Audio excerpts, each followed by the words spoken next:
Subscribe कीजिए education planet YouTube channel को और बेल आइकन को दबाइए लेटेस्ट एजुकेशन और टेक वीडियोस सबसे पहले देखने के लिए।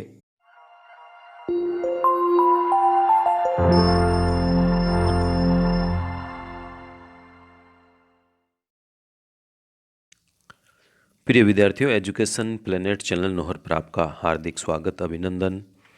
और आज के इस वीडियो में कक्षा 6 की हिंदी की पुस्तक वसंत, उसका अध्याय 12 संसार पुस्तक है।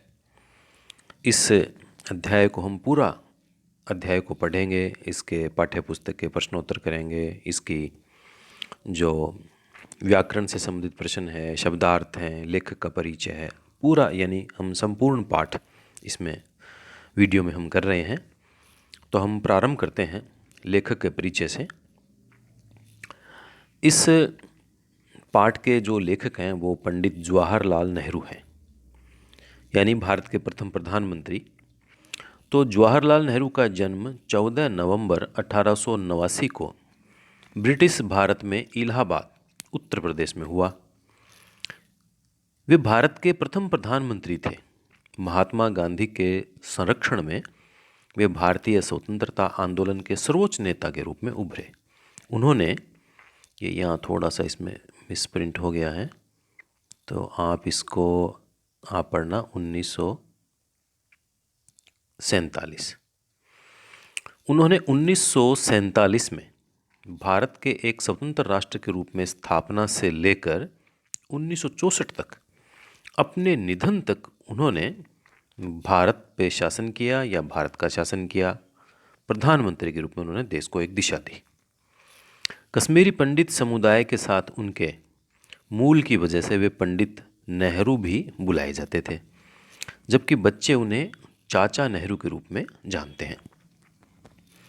अब इनकी प्रमुख रचनाएं जो उन्होंने की, तो एक इनकी प्रमुख रचना है पिता के पत्र पुत्री के नाम। इन्होंने अपनी पुत्री इंदिरा को पत्र लिखे, और जो कि बाद में इंदिरा गांधी, श्रीमती इंदिरा गांधी के नाम से भारत की प्रधानमंत्री बनी। तो एक तो इनकी प्रमुख रचना है पिता के पत्र पुत्री के नाम, दूसरा है विश्व इतिहास की झलक और मेरी कहानी, भारत की खोज, डिस्कवरी ऑफ इंडिया इनकी प्रसिद्ध पुस्तक है। राजनीति से दूर, इतिहास के महापुरुष, तो ये इनकी प्रमुख रचनाएं हैं। एक अच्छे लेखक थे, बहुत सी पुस्तकें इन्होंने लिखी हैं। इनको 1955 में भारत रत्न से इनको सम्मानित किया गया था।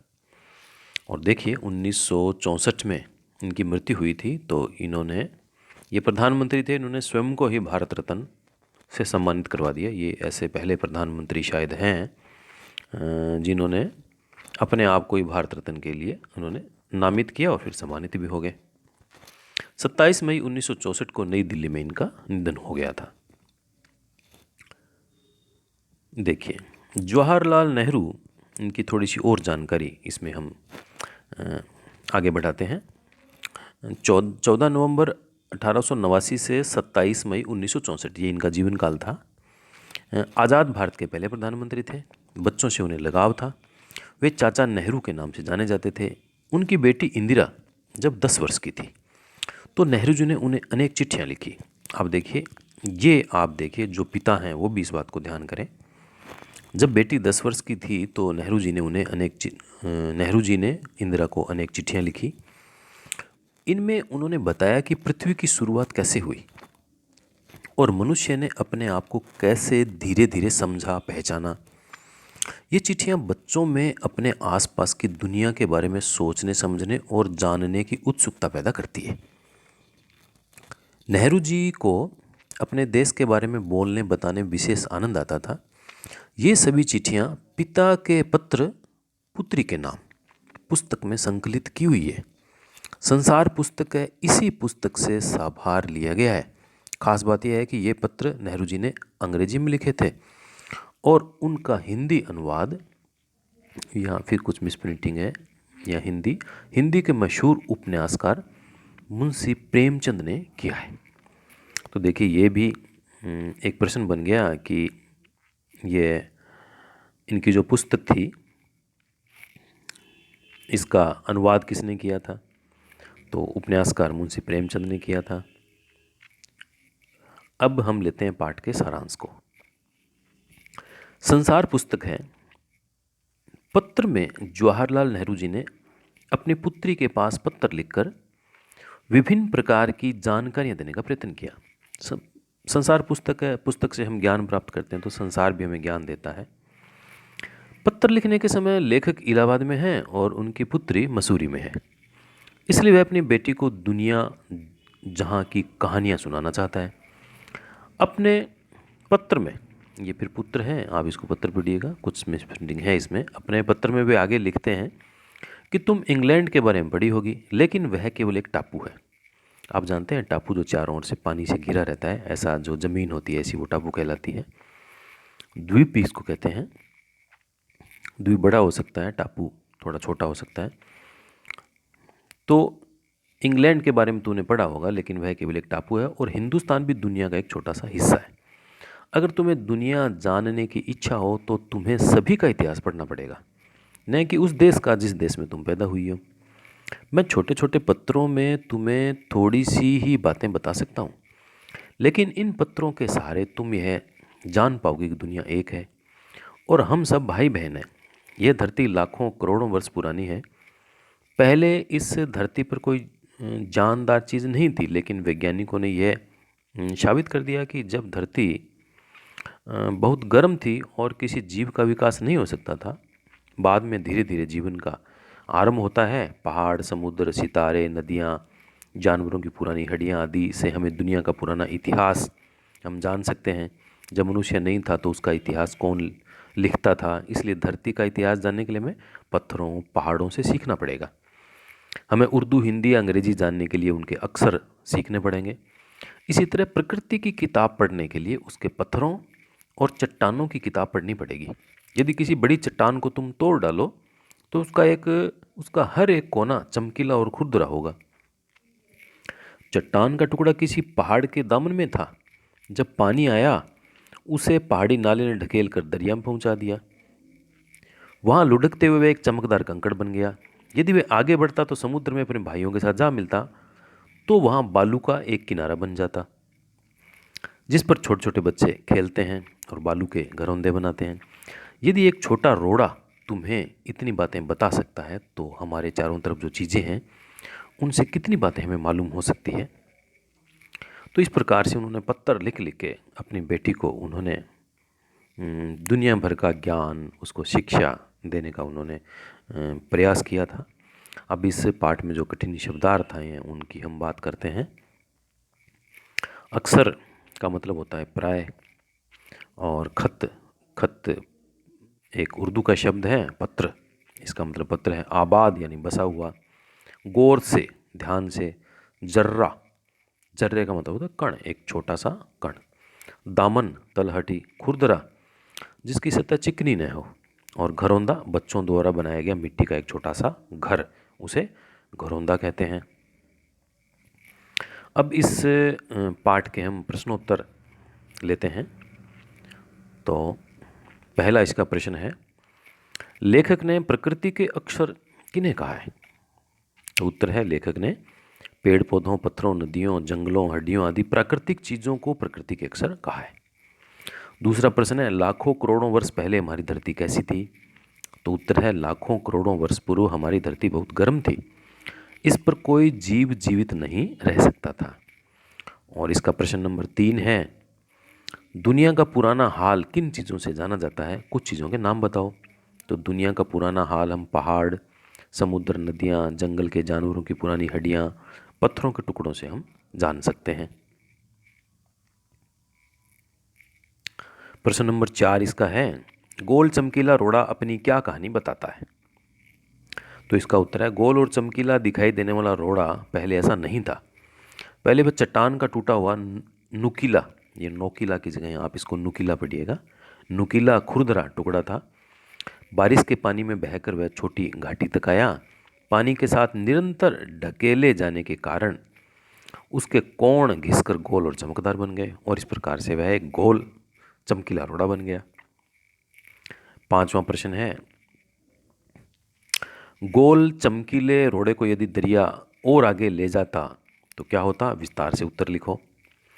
तो उत्तर है, गोल चमकीले रोड़े को अगर दरिया और आगे ले जाता तो वह छोटे होते होते अंत में बालू का एक कण बन जाता, क्योंकि वो जैसे जैसे आगे जाता है उसके कोने घिसते जाते हैं और घिस घिस के वो एक बालू का कण बन जाता और समुद्र किनारे पहुंचकर अपने जैसे ही रेत के अन्य कणों में मिल जाता, जहाँ एक सुंदर बालू का किनारा बन जाता और जिस पर छोटे छोटे बच्चे खेलते और बालू के घरौंदे बनाते। लोग उस रेत को विभिन्न कामों में प्रयोग करते हैं। प्रश्न नंबर 6 है, नेहरू जी ने इस बात का हल्का सा संकेत दिया है कि दुनिया कैसे शुरू हुई होगी, उन्होंने क्यों बताया? पाठ के आधार पर आप लिखो। नेहरू जी ने बताया कि यह पृथ्वी लाखों करोड़ों वर्ष पहले बनी हुई है, पुरानी है। यह पृथ्वी बहुत गर्म थी, इस पर कोई जानदार चीज़ नहीं रह सकती थी पहले, या न कोई आदमी था न जानवर था। करोड़ों वर्षों में जाके धरती ठंडी हुई, फिर धीरे धीरे इस पर वनस्पतियां पैदा होने लगी, फिर छोटे छोटे जीव जंतु पैदा हुए और फिर मनुष्य। इस तरह दुनिया की शुरुआत हुई।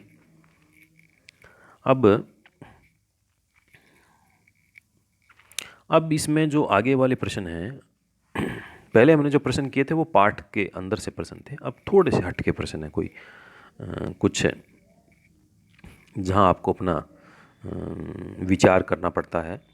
कुछ इस प्रकार के प्रश्न इसमें और हैं आपकी कल्पना शक्ति को बढ़ाने के लिए, और आप आसपास का कितना जानते हो इस बात की भी आपकी परीक्षा है। पहला प्रश्न है, लगभग हर जगह दुनिया की शुरुआत को समझाती हुई कहानियाँ प्रचलित हैं, तुम्हारे यहाँ कौन सी कहानी प्रचलित है? तो इसका उत्तर है, हमारे यहाँ यह कहानी प्रचलित है कि यह धरती पहले सूर्य का ही अंग थी, अंतरिक्ष में आए किसी परिवर्तन के कारण सूर्य से अलग हो गई। वह भी सूर्य की तरह आग का गोला था, करोड़ों वर्षों में जाके ठंडी हुई, फिर इस पृथ्वी पर वनस्पतियां पैदा होने लगी, इसके बाद ही जानवर और इंसान अस्तित्व में आए। और दूसरी कहानी प्रचलित है कि इस दुनिया की शुरुआत ईश्वर ने की और उसी ने सृष्टि के क्रम को आगे बढ़ाया। कहते हैं ब्रह्मा जी ने सृष्टि की रचना की थी। तो ब्रह्मा विष्णु महेश, जो हिंदू धर्म है वो ये बताता है कि इन्होंने सृष्टि की रचना की, एक ने आगे बढ़ाया और एक संहार करने वाले हैं। तो इस प्रकार से अलग अलग कहानियाँ प्रचलित हैं। प्रश्न नंबर 2 इसका है, तुम्हारी पसंदीदा किताब कौन सी है और क्यों?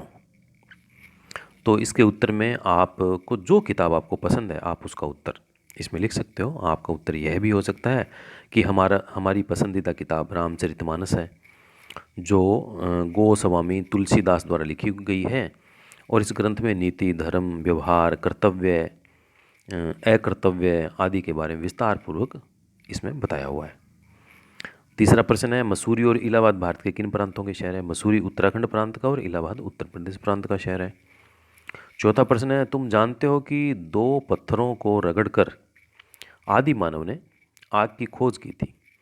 उस युग में पत्थरों का और क्या क्या उपयोग होता था? उत्तर है, आदि मानव पत्थरों का इस्तेमाल आग जलाने के अलावा मकान बनाने, हथियार व औजारों के रूप में जानवरों का शिकार करने के लिए करते थे। इसके अलावा मांस काटने, चमड़ा या वृक्ष की छाल छीनने वाले औजार के रूप में भी इसके प्रयोग किए जाते थे। अब प्रश्नों का तीसरा इसका भाग प्रारंभ होता है, ये अनुमान और कल्पना के आधार पे है। पहला प्रश्न था आपके आसपास की जानकारी का, जिसमें कुछ अनुमान भी थे। अब ये प्योर शुद्ध रूप से अनुमान और कल्पना के आधार पे। तो हर चीज़ के निर्माण की एक कहानी होती है। जैसे मकान के निर्माण की कहानी, कुर्सी, गद्दे, रजाई के निर्माण की कहानी हो सकती है, इसी तरह वायुयान, साइकिल अथवा अन्य किसी यंत्र के निर्माण की कहानी भी हो सकती है। कल्पना करो यदि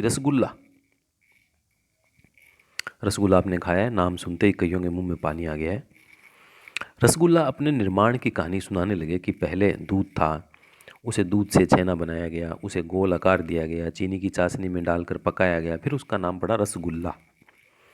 तुम भी किसी चीज़ के निर्माण की कहानी लिख सकते हो। इसके लिए तुम्हें अनुमान और कल्पना के साथ उस चीज़ के बारे में कुछ जानकारी भी एकत्र करनी होगी। तो अब यहाँ हम लिख रहे हैं इसमें रोटी की कहानी। रोटी की कहानी देखिए, मैं हूँ रोटी, सो मैं अपने बारे में तुम्हें कहानी सुनाती हूँ। मुझे पहले खेतों में गेहूँ के रूप में बोया गया, फिर पौधे के रूप में अंकुरित हुआ, फिर मुझ में अनाज की बालियाँ लगी, बालियों को पकने पर काट लिया गया, साफ सफाई करके मेरा नाम गेहूँ पड़ गया। छोटे छोटे दाने थे, उसका नाम गेहूँ पड़ गया। मुझे फिर दुकानदारों को बेचा गया। जब मुझे चक्की में पीसा गया, पीसो गया तो पीसो की जगह पीसा, जब चक्की में पीसा गया तो मेरा नाम, नया नाम पड़ गया आटा, आटा रखा गया।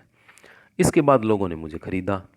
घर से जाकर मुझे आवश्यकता के अनुसार पानी के साथ गूंथा गया, फिर गोले बनाकर बेलकर मुझे तवे पर या किसी तंदूर में सेका गया। इसके बाद में फूल कर कुप्पा हो गई और फिर यहाँ मेरा नाम पड़ गया रोटी। अब ये रोटी ने अपनी कहानी सुनाई, फूल कर कुप्पा हो गई। तो इस प्रकार से ये रोटी की कहानी, रोटी ने अपनी कहानी बताई है। अब इसके बाद में भाषा की बात के अंतर्गत के प्रश्नों की हम बात करते हैं। पहला प्रश्न है, इस बीच वह दरिया में लुढ़कता रहा। नीचे लिखी क्रियाएं पढ़ो, क्या इनमें और लुढ़कना में तुम्हें कोई समानता नजर आती है? इन चारों क्रियाओं का अंतर समझाने के लिए इनसे वाक्य बनाओ। देखिए 4 क्रियाएं हैं, लुढ़कना, ढकेलना, गिरना और खिसकना। इन चारों क्रियाओं के शब्दों के अर्थ में बहुत अंतर है। लुढ़कना, दवा की शीशी अलमारी से लुढ़क गई, ये वाक्य में प्रयोग हो गया। ढकेलना, राघव ने मोहन को सीढ़ियों से ढकेल दिया। गिरना, किताब टेबल से नीचे गिर गई। खिसकना, माधव ने खिसक कर मुझे बैठने की जगह दी। तो आप जानते हैं कि ये लुढ़कना, ढकेलना, गिरना, खिसकना, आप सब इन शब्दों से चित्र से परिचित हैं और वाक्य में प्रयोग करके इन चारों क्रियाओं का अंतर हमें समझ में आ गया। अगला देखते हैं प्रश्न, चमकीला रोड़ा यहाँ रेखांकित विशेषण चमक संज्ञा से इला प्रत्यय जोड़ने पर बना। निम्नलिखित शब्दों के में यही प्रत्यय जोड़कर विशेषण बनाओ और उनके साथ उपयुक्त संज्ञाएं लिखो। आप यहाँ शब्द है, फिर विशेषण है, फिर संज्ञा का शब्द है। शब्द है पत्थर और विशेषण पथरीला, और इसका जो संज्ञा शब्द बनेगा वो रास्ता।